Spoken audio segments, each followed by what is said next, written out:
ಭಾರತ ಮತ್ತು U S trade deal ಆದಮೇಲೆ ಭಾರತದ ಸ್ಟಾಕ್ ಮಾರ್ಕೆಟ್ ಕಂಟಿನ್ಯೂ ಆಗಿ ಮೇಲೆ ಹೋಗ್ತಿತ್ತು. ಆದರೆ ಲಾಸ್ಟ್ ಒಂದು 3 ದಿನಗಳಿಂದ ಭಾರತದ ಸ್ಟಾಕ್ ಮಾರ್ಕೆಟ್ ಮತ್ತೆ ಕಂಟಿನ್ಯೂ ಕರೆಕ್ಷನ್ಸ್ ಆಗ್ತಿದೆ. ಇನ್ವೆಸ್ಟರ್ಸಲ್ಲಿ ಒಂದು ಪ್ಯಾನಿಕ್ನೆಸ್ಸನ್ನು ಕ್ರಿಯೇಟ್ ಮಾಡಿದೆ.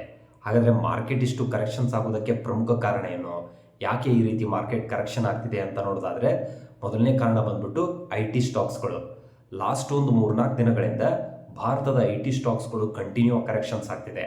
ಭಾರತದ ಟಾಪ್ ಐ ಟಿ ಸ್ಟಾಕ್ಸ್ಗಳಾದಂಥ Infosys, H C L technology, Wipro, T C S, ಈ ಎಲ್ಲ ಸ್ಟಾಕ್ಸ್ಗಳು ಮೋರ್ ದ್ಯಾನ್ 10% ಕರೆಕ್ಷನ್ಸ್ ಆಗಿದ್ದಾವೆ.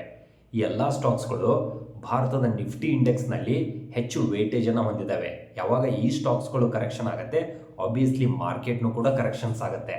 ಈ ಐ ಟಿ ಸ್ಟಾಕ್ಸ್ಗಳು ಇಷ್ಟು ಕರೆಕ್ಷನ್ ಆಗೋದಕ್ಕೆ ಪ್ರಮುಖ ಕಾರಣ ಬಂದ್ಬಿಟ್ಟು ಎ ಐ. ಸ್ನೇಹಿತರೆ, ಲಾಸ್ಟ್ ಒಂದು 2 ವರ್ಷಗಳಿಂದ ಅತಿ ಹೆಚ್ಚು ಸುದ್ದಿಯಲ್ಲಿರುವ ಒಂದು ವಿಷಯ ಅಂತಂದರೆ ಅದು ಎ ಐ, ಆರ್ಟಿಫಿಷಿಯಲ್ ಇಂಟೆಲಿಜೆನ್ಸ್.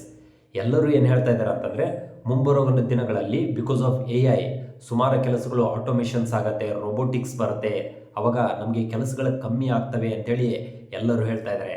ಯಾವಾಗ ಇದು ಎ ಐ ಜಾಸ್ತಿ ಆಗುತ್ತೆ, ಫಸ್ಟು ಇಂಪ್ಯಾಕ್ಟ್ ಆಗೋದೇ ಐ ಟಿ ಕಂಪ್ನಿಗಳ ಮೇಲೆ.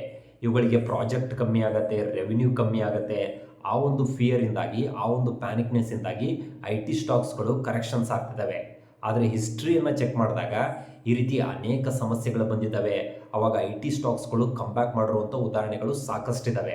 ಒಂದು ಉದಾಹರಣೆ ಕೊಡೋದಾದರೆ, 2000ನೇ ಇಸ್ವಿನಲ್ಲಿ .com ಬಬಲ್ ಅಂತ ಬಂತು, ಇಂಟರ್ನೆಟ್ ಹೊಸದಾಗಿ ಬಂತು.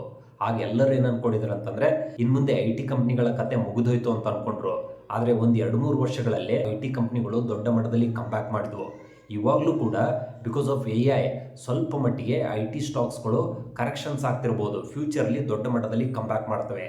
ಸ್ನೇಹಿತರೆ, ಇದ್ರ ಬಗ್ಗೆ ನಿಮ್ಮ ಅಭಿಪ್ರಾಯ ಅನ್ನೋದನ್ನು ತಪ್ಪದೇ ಕಮೆಂಟ್ ಮಾಡಿ ತಿಳಿಸಿ.